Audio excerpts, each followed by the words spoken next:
Hi friends, welcome to my channel. ನಿನ್ನ ಜೊತೆ ನನ್ನ ಕತೆ. ನಾಳೆ ಸಂಚಿಕೆಯಲ್ಲಿ ಏನಾಗುತ್ತೆ ನೋಡೋಣ. ಹಾಗೆ ಫ್ರೆಂಡ್ಸ್, ಪ್ಲೀಸ್ ನನ್ನ ಚಾನಲ್ನ ಸಬ್ಸ್ಕ್ರೈಬ್ ಮಾಡಿ. ವಿಡಿಯೋ ಇಷ್ಟ ಆದಲ್ಲಿ ಲೈಕ್ ಮಾಡೋದನ್ನ ಮರಿಬೇಡಿ.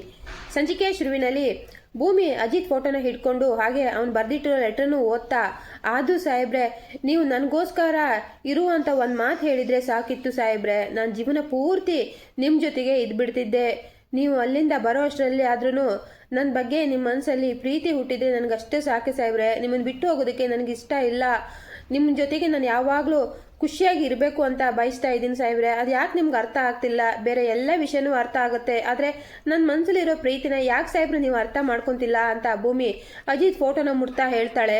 ಇನ್ನೊಂದು ಕಡೆ ಅಶ್ವಿನಿ, ಹೇಳಿ ಮೇಡಮ್, ಇಷ್ಟೊಂದು ಒಳ್ಳೆಯವರಾಗ್ಬಿಟ್ರೆ ಹೇಗೆ ಅಂತ ಕೇಳಿದಾಗ ಅದನ್ನ ಕೇಳಿಸ್ಕೊಂಡು ದೇವಿಯನಿ ಅಶ್ವಿನಿ ಹತ್ರಕ್ಕೆ ಬಂದ್ಬಿಟ್ಟು, ಯಾವ ಟೈಮಲ್ಲಿ ಒಳ್ಳೆಯವಳಾಗಬೇಕು, ಯಾವ ಟೈಮಲ್ಲಿ ಕೆಟ್ಟವಳಾಗಬೇಕು ಅಂತ ನನಗೆ ಚೆನ್ನಾಗಿ ಗೊತ್ತು ಅಶ್ವಿನಿ. ನಿನ್ನ ಬೇಳೆಕಾಳನ್ನು ಬೇಯಿಸ್ಕೊಳ್ಳೋದಕ್ಕೆ ನನ್ನನ್ನು ಉಪಯೋಗಿಸ್ಕೋಬೇಡ ನೀನು ಅಂತ ದೇವಿಯನಿ ಹೇಳಿದಾಗ ಅದನ್ನು ಕೇಳಿಸ್ಕೊಂಡು ಅಶ್ವಿನಿ, ನಿಮ್ಮ ಬೇಳೆಕಾಳನ್ನ ಬೇಯಿಸ್ಕೊಳ್ಳೋದಕ್ಕೆ ನನ್ನನ್ನು ನೀವು ಉಪಯೋಗಿಸ್ಕೊಂಡ್ರಿ ತಾನೆ ಅಂತ ಅಶ್ವಿನಿ ಹೇಳ್ತಾಳೆ. ಅದನ್ನು ನಾನು ನಿನ್ನ ಇಷ್ಟಕ್ಕೆ ವಿರುದ್ಧವಾಗಿ ಮಾಡಿದ್ದಲ್ಲ, ನೀನೇ ಇಷ್ಟಪಟ್ಟು ದುಡ್ಡಿಗೋಸ್ಕರ ಈ ಮನೆಗೆ ಬಂದಿದ್ದು ಅಂತ ನೀನು ಅದನ್ನು ಮರಿಬೇಡ. ನೋಡು, ಈಗ ನೀನು ನಿನ್ನ ಸ್ವಂತ ಸೇಡಿನಿಂದ ಈ ಮನೆಗೆ ಸೇರ್ಕೊಂಡಿದೀಯಾ.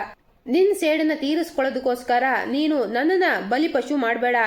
ಅಂಜು ಮದುವೆ ಇವಾಗ ಅಜಿತ್ ಜೊತೆಗಲ್ಲ, ನಚ್ಚಿ ಜೊತೆಗೆ ನಡೀತಾ ಇರೋದು. ಹಾಗಾಗಿ ಆ ಭೂಮಿ ಈ ಮನೇಲಿ ಇದ್ರೂ ಇಲ್ಲದೆ ಇದ್ರೂ ನನಗೆ ಅದರಿಂದ ಯಾವ ವ್ಯತ್ಯಾಸನೂ ಆಗೋದಿಲ್ಲ ಅಂತ ದೇವಿಯನಿ ಹೇಳ್ತಾಳೆ. ಆಗ ಅದನ್ನ ಕೇಳಿಸ್ಕೊಂಡು, ಏನ್ ಮೇಡಮ್, ಹಳೇದ್ನೆಲ್ಲ ಮರೆತು ಬಿಟ್ರಾ?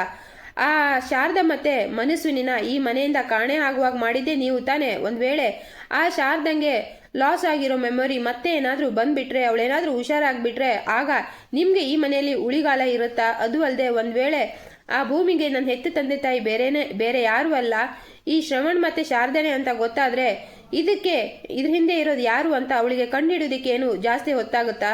ಅದು ಅಲ್ಲದೇನೆ ಅವಳಿಗೆ ಸಂಬಂಧಪಟ್ಟಿರೋ ಯಾವುದಾದ್ರೂ ಹಳೆ ವಸ್ತುಗಳು ಸಿಕ್ಕಿದ್ರೂ ಸಾಕು, ಆಗ ನಿಮ್ಮ ಬಣ್ಣ ಬಯಲಾಗೇ ಆಗುತ್ತೆ. ಇದೆಲ್ಲದ್ರಿಂದ ನೀವು ತಪ್ಪಿಸ್ಕೋಬೇಕು ಅಂದ್ರೆ ನೀವು ನನ್ನ ಜೊತೆಗೆ ಕೈ ಜೋಡಿಸ್ಲೇಬೇಕು ಅಂತ ಅಶ್ವಿನಿ ಹೇಳ್ತಾಳೆ. ಅದನ್ನ ಕೇಳಿಸ್ಕೊಂಡು, ನೋಡು ಅಶ್ವಿನಿ, ನೀನೀಗ ಎಲ್ಲ ಹೇಳ್ದೆ ಅಲ್ಲ, ಅದನ್ನೆಲ್ಲ ನೀನು ಯೋಚನೆ ಮಾಡೋದಕ್ಕಿಂತ ಮುಂಚೆನೆ ಯೋಚನೆ ಮಾಡಿ ಬಿಟ್ಟಿದ್ದೀನಿ. ಈಗ ಯಾವ ಸಮಯದಲ್ಲಿ ಏನು ಮಾಡಬೇಕು ಏನು ಮಾಡಬಾರ್ದು ಅಂತ ನನಗೆ ಚೆನ್ನಾಗಿ ಗೊತ್ತು. ನನಗೆ ಗುರಿ ಇರೋದು ಒಂದೇನೆ, ನಚ್ಚಿ ಮತ್ತೆ ಅಂಜು ಮದುವೆ ಆಗಬೇಕು. ಆ ಮದುವೆ ಆದ್ಮೇಲೆ ಬೇಕಾದ್ರೆ ನೀನು ಹೇಳ್ದಂಗೆ ಕೇಳ್ತೀನಿ. ಅಲ್ಲಿ ತನಕ ನನ್ನನ್ನು ಬಿಟ್ಬಿಡು, ನನ್ನನ್ನು ಯಾವುದಕ್ಕೂ ಎಳ್ಯಕ್ಕೆ ಹೋಗಬೇಡ. ಹಾಗೆ ಒಂದು ತಿಳ್ಕೊ, ಅಜಿತ್ ಇಲ್ಲಿಂದ ಹೊರಗಡೆ ಕೆಲ್ಸಕ್ಕಂತ ಹೋಗಿರಬಹುದು, ಆದರೆ ಅವನ ಕಣ್ಣುಗಳು ಮಾತ್ರ ಯಾವಾಗಲೂ ಇಲ್ಲೇ ಇರುತ್ತೆ. ಇಲ್ಲಿ ಸಣ್ಣ ವ್ಯತ್ಯಾಸ ಆದ್ರೂ ಅವನು ಯಾರನ್ನೂ ಸುಮ್ಮನೆ ಬಿಡೋದಿಲ್ಲ. ಅದು ಅಲ್ಲದೆ ನೀನು ಈ ಮನೆಗೆ ಬಂದಾಗ್ಲಿಂದ ಅವನ ಕಣ್ಗಳು ಯಾವಾಗಲೂ ನಿನ್ನ ಮೇಲೆ ಇರುತ್ತೆ, ನಿನ್ನನ್ನೇ ಗಮನಿಸ್ತಾ ಇರುತ್ತೆ. ಈ ಮನೆಯಲ್ಲಿ ಸಣ್ಣ ವ್ಯತ್ಯಾಸ ಆದ್ರೂ ಅದಕ್ಕೆ ನೀನೇ ಕಾರಣ ಅಂತ ಕಂಡು ಹಿಡಿಯೋದಕ್ಕೆ ಅವನಿಗೇನು ಜಾಸ್ತಿ ಹೊತ್ತಾಗೋದಿಲ್ಲ. ಸ್ವಲ್ಪ ಕೇರ್ಫುಲ್ ಆಗಿರು, ಯಾವಾಗಲೂ ಕಾದು ಹೊಡೆದ್ರೇನೆ ಅದಕ್ಕೆ ಮಜಾ ಇರೋದು. ಗಾಟ್ ಇಟ್ ಅಂತ ಹೇಳಿಬಿಟ್ಟು ದೇವಿಯನಿ ಅಲ್ಲಿಂದ ಹೊರಟೋದ್ರೆ, ಈ ಕಡೆ ದೇವಿನಿ ಮಾತುಗಳನ್ನೆಲ್ಲ ಕೇಳಿಸ್ಕೊಂಡು, ಹೊಡಿತೀನಿ, ಒಬ್ಬೊಬ್ರು ಹೊಡಿತೀನಿ, ಯಾರನ್ನು ಬಿಡೋದಿಲ್ಲ. ನಮ್ಮ ಅಪ್ಪ ಮತ್ತೆ ನಮ್ಮ ಅಕ್ಕಂಗೆ ತಂದಿರೋ ಪರಿಸ್ಥಿತಿನ ನಾನು ಈ ಜನ್ಮದಲ್ಲೇ ಮರೆಯೋದಿಲ್ಲ. ಅದಕ್ಕೆ ಕಾರಣ ಆಗಿರೋ ಇಡೀ ಕುಟುಂಬನೇ ಸರ್ವನಾಶ ಮಾಡ್ತೀನಿ ಅಂತ ತುಂಬ ಕೋಪದಿಂದ ಅಶ್ವಿನಿ ಮನ್ಸಲ್ಲೇ ಹೇಳ್ಕೊಂತಾಳೆ. ಇನ್ನೊಂದು ಕಡೆ ಭೂಮಿ ತುಂಬಾನೇ ಬೇಸರದಿಂದ ಕೆಳಗಡೆ ಬಂದು ಅಡುಗೆ ಮನೆ ಬಂದಾಗ ಈ ಕಡೆ ಸಂಗೀತ ಅಡುಗೆ ಮನೇಲಿ ಏನೋ ಮಾಡ್ತಿರ್ತಾರೆ. ಆಗ ಭೂಮಿ ಮುಖದಲ್ಲಿರೋ ಬೇಸರ ನೋಡಿಕೊಂಡು, ಭೂಮಿ ಯಾಕೆ ಇಷ್ಟೊಂದು ಬೇಸರ ಆಗಿದೆಯಾ ಅಂತ ಕೇಳಿದಾಗ, ಏನೂ ಇಲ್ಲ ಅತ್ತೆ ಅಂತ ಭೂಮಿ ಹೇಳ್ತಾಳೆ. ನನಗೆ ಗೊತ್ತು, ನನ್ನ ಮಗ ದೂರ ಹೋಗಿದ್ದಾನೆ ಅಂತನಾ? ಅಲ್ಲ, ಇವಾಗಷ್ಟೇ ಅವನು ಹೋದ. ನೀನು ಅಷ್ಟು ಬೇಗ ಬೇಸರ ಮಾಡ್ಕೊಂಡ್ರೆ ಹೇಗೆ?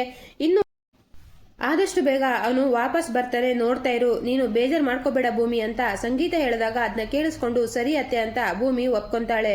ಹಾಗೆ ಎಲ್ಲರೂ ಹಾಲಲ್ಲಿ ಮಾತಾಡ್ಕೊಂಡಿರ್ತಾರೆ. ಆಗ ಶ್ರವಣ, ಅಮ್ಮ ಯಾಕೆ ಏನಾಯ್ತು, ನೀನೇನು ಮಾತಾಡ್ತೇನೆ ಇಲ್ಲವಲ್ಲ ಅಂತ ಹೇಳಿದಾಗ, ಅಯ್ಯೋ ಗಂಟು ಮತ್ತೆ ನೋವು ಶುರುವಾಗಿದೆ ಕಣೋ. ಈ ವಯಸ್ಸು ಜಾಸ್ತಿ ಆಗ್ತಾ ಹೋಗ್ತದಂತೆ ಈ ಗಂಟು ಮಾತ್ರ ನನ್ನ ಮಾತೇ ಕೇಳ್ತಾ ಇಲ್ಲ, ತುಂಬಾನೇ ನೋವು ಜಾಸ್ತಿ ಆಗ್ತಿದೆ ಅಂತ ಅಜ್ಜಿ ಹೇಳಿದಾಗ ಅದನ್ನ ಕೇಳಿಸ್ಕೊಂಡು, ಏನಮ್ಮ ನೀನು ಹಾಗೆ ಹೇಳ್ಕೊಂಡು ಸುಮ್ಮನೆ ಇದೆಯಾ, ಬಾ ಈಗಲೇ ಆಸ್ಪತ್ರೆಗೆ ಹೋಗಿ ಚೆಕ್ ಮಾಡಿಸ್ಕೊಂಡು ಬರೋಣ, ಏನಾದರೂ ಮೆಡಿಸಿನ್ ಕೊಟ್ಟರೆ ಅದನ್ನ ತಿಂದರೆ ಗುಣ ಆಗುತ್ತೆ ಅಂತ ಶ್ರವಣ್ ಹೇಳಿದಾಗ, ಅದೆಲ್ಲ ಏನು ಬೇಡ ಕಣೋ, ಈಗಾಗಲೇ ತಿಂತಿರೋ ಮಾತ್ರೆ ಸಾಕಾಗೋದಿಲ್ವಾ, ಸ್ವಲ್ಪ ರೆಸ್ಟ್ ಮಾಡಿದ್ರೆ ಹಾಗೆ ಸರಿ ಹೋಗುತ್ತೆ. ಅದು ಅಲ್ಲದೆ ವಯಸ್ಸಾಗ್ತಿದ್ದಂತೆ ಇದೆಲ್ಲ ಜಾಸ್ತಿ ಆಗುತ್ತೆ, ನನಗೇನು ವಯಸ್ಸು ದಿನ ಹೋದಂಗೆ ಏನು ಕಡಿಮೆ ಆಗ್ತಾ ಇದೆಯಾ ಅಂತ ಅಜ್ಜಿ ಹೇಳ್ತಾರೆ. ಈ ಕಡೆ ಅದನ್ನ ಕೇಳಿಸ್ಕೊಂಡು ರಾಮ್ ತುಂಬಾನೇ ಸೈಲೆಂಟ್ ಆಗಿರ್ತಾರೆ. ಆಗ ಅಲ್ಲಿಗೆ ಸಂಗೀತ ಬಂದ್ಬಿಟ್ಟು, ಯಾಕ್ರಿ ಏನಾಯ್ತು, ಯಾಕೆ ಇಷ್ಟೊಂದು ಬೇಸರ ಆಗಿದ್ದೀರಾ ಅಂತ ಕೇಳಿದಾಗ, ಅದು ಸಂಗೀತ ಅಂತ ರಾಮ್ ಏನು ಹೇಳಕ್ ಬರ್ತಾರೆ. ನಂತರ ಏನು ಇಲ್ಲ ಅಂತ ರಾಮ್ ಸೈಲೆಂಟ್ ಆಗಿಬಿಡ್ತಾರೆ. ಯಾಕ್ರಿ ಏನಾಯ್ತು, ಅತ್ತೆ ನೆನಪಾಗ್ತಿದ್ದಾರಾ ಅಂತ ಸಂಗೀತ ಕೇಳಿದಾಗ ಅದನ್ನ ಕೇಳಿಸ್ಕೊಂಡು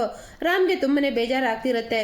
ಆಗ ಭೂಮಿ ಪಟ್ಟಂತ ಬಂದ್ಬಿಟ್ಟು, ಏನು ಅತ್ತೆನ ಅಂದ್ರೆ ಮಾವನ ಅಮ್ಮನ, ನನಗೆ ಇನ್ನೂ ಒಂದು ಅಜ್ಜಿ ಇದ್ದಾರಾ, ಹಾಗಾದ್ರೆ ನಾನು ಯಾವತ್ತೂ ಅವ್ರನ್ನ ನೋಡೇ ಇಲ್ವಲ್ಲ ಅಂತ ಭೂಮಿ ಕೇಳಿದಾಗ ಅದನ್ನ ಕೇಳಿಸ್ಕೊಂಡು ಈ ಕಡೆ ಸಂಗೀತ ಮತ್ತೆ ರಾಮ್ ಮುಖ ನೋಡ್ಕೊಂಡು ತುಂಬಾನೇ ಬೇಸರ ಮಾಡ್ಕೊತಾ ಇರ್ತಾರೆ. ಆಗ ಶ್ರವಣ್ ಪಟ್ ಅಂತ, ಬಾವ ಇಷ್ಟೊಂದು ಬೇಸರ ಮಾಡ್ಕೊಂಡ್ರೆ ಹೇಗೆ, ನಿಮ್ಗೆ ನಿಮ್ಮ ಅಮ್ಮ ನೆನಪಾಗ್ತಿದ್ದಾರೆ ಅಂದ್ರೆ ನೀವು ಹೋಗಿ ಅವ್ರನ್ನ ನೋಡ್ಕೊಂಡು ಬನ್ನಿ.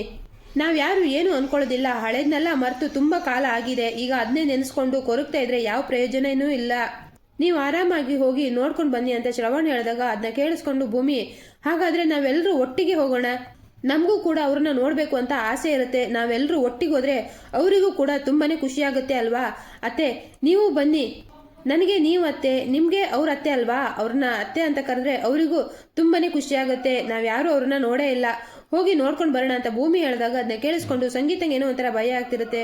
ಅದು ಭೂಮಿ ಅದು ಏನಂದ್ರೆ ಅಂತ ಸಂಗೀತ ಏನು ಹೇಳಕ್ ಹೋಗ್ತಾರೆ. ಆಗ ಏನು ಇಲ್ಲ, ಏನು ಬೇಡ ಪ್ಲೀಸ್ ಅತ್ತೆ, ನಾವು ಹೋಗೋಣ ಅತ್ತೆ, ನೋಡ್ಕೊಂಡು ಬರೋಣ, ಈಗ ಸಾಹೇಬ್ರು ಕೂಡ ಊರಲ್ಲಿ ಇಲ್ಲ ಅಲ್ವಾ, ಅವರಿಗೆ ಊಟದ ವ್ಯವಸ್ಥೆ ಮಾಡಬೇಕು ಅಂತ ಏನು ಚಿಂತೆನೇ ಇಲ್ಲ, ಹಾಗಾಗಿ ನಾವು ಇಲ್ಲಿಗೆ ಹೋಗಿ ನಿಮ್ಮ ಅತ್ತೆನ ಮಾತಾಡಿಸ್ಕೊಂಡು ಬರೋಣ ಪ್ಲೀಸ್ ಅತ್ತೆ ಅಂತ ಭೂಮಿ ರಿಕ್ವೆಸ್ಟ್ ಮಾಡ್ಕೊತಾಳೆ.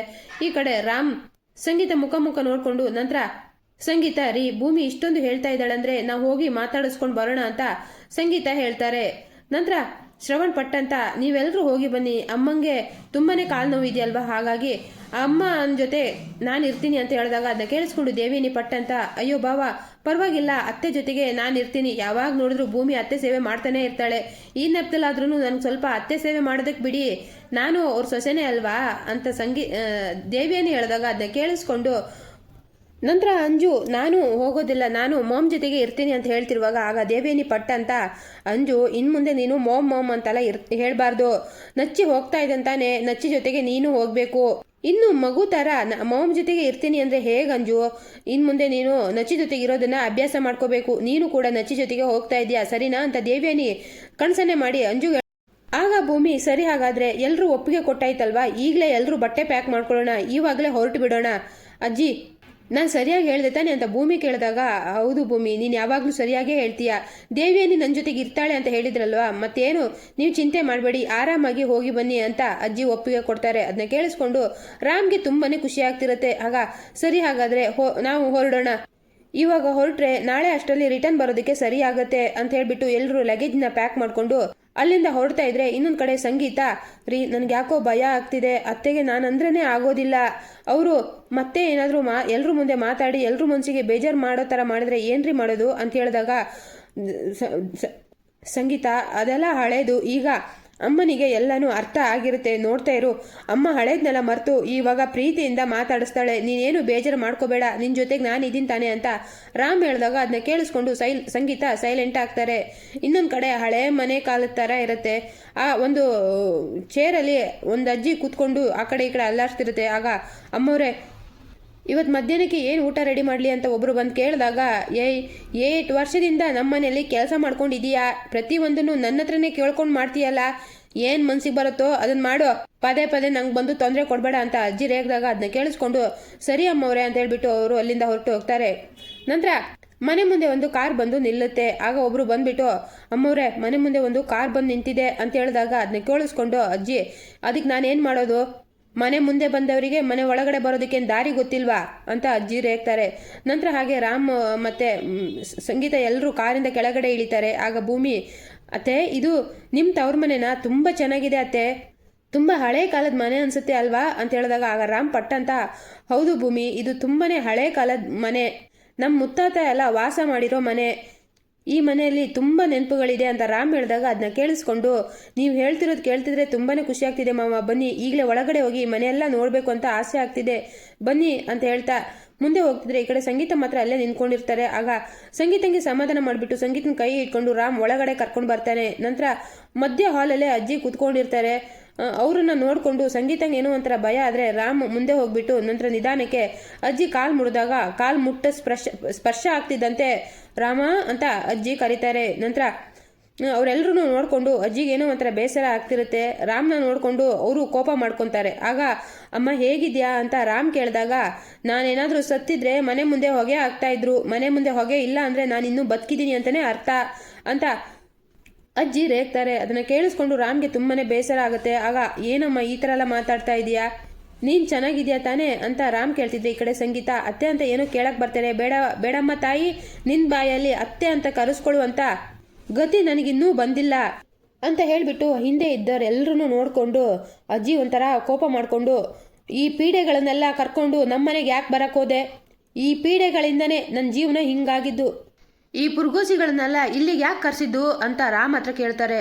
ನಂತರ ಅಮ್ಮ ಏನಕ್ಕಮ್ಮ ಹಿಂಗೆ ಮಾತಾಡ್ತೀಯ ಅಂತ ರಾಮ್ ಕೇಳಿದಾಗ, ನೋಡ್ಲಾ ನಿಂಗೆ ಬರಬೇಕು ಅನ್ಸಿದ್ದೆ, ನೀನು ಮಾತ್ರ ಬಾ, ಇಂಥ ಬಿಕಾರಿಗಳಿಗೆಲ್ಲ ಈ ಮನೆಯಲ್ಲಿ ಜಾಗ ಇಲ್ಲ, ಈ ಕಂತ್ರಿಗಳಿಂದನೇ ನಮ್ಮ ಮನೆ ಒಡೆದು ಭಾಗ ಆಗಿದ್ದು ಅಂತ ಅಜ್ಜಿ ಹೇಳಿದಾಗ ಅದನ್ನ ಕೇಳಿಸ್ಕೊಂಡು ಭೂಮಿಗೆ ತುಂಬಾನೇ ಕೋಪ ಬರ್ತಿರುತ್ತೆ. ಆಗ ಭೂಮಿ ಆಗಲೇ ಅಜಿತ್ ಬರ್ದಿರೋ ಲೆಟ್ರಲ್ಲಿ ನಮ್ಮ ಮನೆಯವ್ರನ್ನೆಲ್ಲ ಚೆನ್ನಾಗಿ ನೋಡ್ಕೋ ಅಂತ ಹೇಳಿರೋ ಮಾತು ನೆನಪಾಗ್ಬಿಟ್ಟು, ನಿಮ್ಮ ಬಾಯಲ್ಲಿ ಒಳ್ಳೆ ಮಾತೇ ಬರೋದಿಲ್ವಾ ಅಂತ ಮುಂದೆ ಬಂದು ರೇಗ್ ಬಿಡ್ತಾಳೆ. ಭೂಮಿ ಆಡಿರೋ ಮಾತಿಂದ ಅಜ್ಜಿಗೆ ಇನ್ನಷ್ಟು ಕೋಪ ಜಾಸ್ತಿ ಆದರೆ ಭೂಮಿ ಆಡ್ತಿರೋ ಮಾತಿಂದ ಅಲ್ಲಿದ್ದವ್ರೆಲ್ರಿಗೂ ಫುಲ್ಲು ಶಾಕ್ ಆಗ್ತಿರುತ್ತೆ. ನಂತರ ಅಜ್ಜಿ ಕೋಪದಿಂದ ಎದ್ನಿತ್ಕೊಂಡು ಭೂಮಿನೇ ಗುರಾಯಿಸ್ಕೊಂಡು ನೋಡ್ತಿದ್ರೆ, ಈ ಕಡೆ ಭೂಮಿ ನಿಮ್ಮ ಬಾಯಲ್ಲಿ ಒಳ್ಳೆ ಮಾತು ಬರೋದೇ ಇಲ್ವಾ, ಹಾಗಾದ್ರೆ ಮನುಷ್ಯನ ದೇಹದಿಂದ ಬರೋದು ಪ್ರತಿಯೊಂದು ವಿಷಾನೇ ಅಂತೆ, ಕೊನೆ ಪಕ್ಷ ಬಾಯಿಂದ ಬರೋ ಮಾತಾದ್ರೂ ಅಮೃತದ ತರ ಇರಲಿ, ಇಷ್ಟು ವಯಸ್ಸಾಗಿದೆ ನಾನು ನಿಮಗೆ ಹೇಳಿಕೊಡ್ಬೇಕಾ ಅಂತ ಭೂಮಿ ಹೇಳಿದಾಗ ಅದನ್ನ ಕೇಳಿಸ್ಕೊಂಡು ಅಜ್ಜಿಗೆ ತುಂಬಾನೇ ಕೋಪ ಬರುತ್ತೆ. ಆಗ ಏಯ್ ಯಾವಳ್ಳ ಇವಳು ನನ್ನ ಜಾಗಕ್ಕೆ ಬಂದು ನನಗೆ ಧಮ್ಕಿ ಹಾಕ್ತಾಳೆ, ಯಾವಳು ಇವಳು ಅಂತ ಕೇಳ್ತಿರೋದು ಅಂತ ರಾಮ್ನ ನೋಡ್ಕೊಂಡು ಅಜ್ಜಿ ಕೇಳಿದಾಗ, ಅದು ಅಮ್ಮ ನನ್ನ ಸೊಸೆ ಅಂದರೆ ಅಜಿತ್ ಹೆಂಡತಿ ಭೂಮಿ ಅಂತ ರಾಮ್ ಹೇಳಿದಾಗ ಅದನ್ನ ಕೇಳಿಸ್ಕೊಂಡು, ನಿನ್ನೆ ಮೊನ್ನೆ ಕಣ್ಬಿಟ್ಟಂಗಿದೆಯಾ, ನನ್ನ ಮುಂದೆನೆ ಮಾತಾಡುವಷ್ಟು ಕೊಬ್ಬು ತುಂಬ್ಕೊಂಡು ಬಿಟ್ಟಾಯ್ತಾ, ತುಂಬ್ಕೊಂಡು ಬಿಡದೆ ಏನು ಹೇಳು, ಎಷ್ಟಾದರೂ ಈ ಬಿಣ್ಣನ್ಗಿತ್ತಿ ಸೊಸೆ ಅಲ್ವಾ ನೀನು, ಇವಳಿಗಿರೋ ಕೊಬ್ಬೆ ನಿನಗಿರೋದು ಅಂತ ಸಂಗೀತನ ಎಲ್ಲರ ಮುಂದೆ ಅವಮಾನ ಮಾಡೋಕ್ಕೆ ಶುರು ಮಾಡ್ತಾರೆ ಅಜ್ಜಿ. ಅದನ್ನ ಕೇಳಿಸ್ಕೊಂಡು ಭೂಮಿಗೆ ಇನ್ನೂ ಕೋಪ ಬಂದರೆ ಇನ್ನೊಂದು ಕಡೆ ಸಂಗೀತನ ಕಣ್ಣಲ್ಲಿ ನೀರು ಹೋಗ್ತಿರುತ್ತೆ. ಅಲ್ಲಿಗೆ ಈ ಸಂಚಿಕೆ ಮುಕ್ತಾಯವಾಗುತ್ತೆ. ಈ ವಿಡಿಯೋ ನಿಮಗೆ ಇಷ್ಟ ಆದಲ್ಲಿ ಪ್ಲೀಸ್ ಒಂದು ಲೈಕ್ ಮಾಡಿ, ಚಾನಲ್ನ ಸಬ್ಸ್ಕ್ರೈಬ್ ಮಾಡಿ.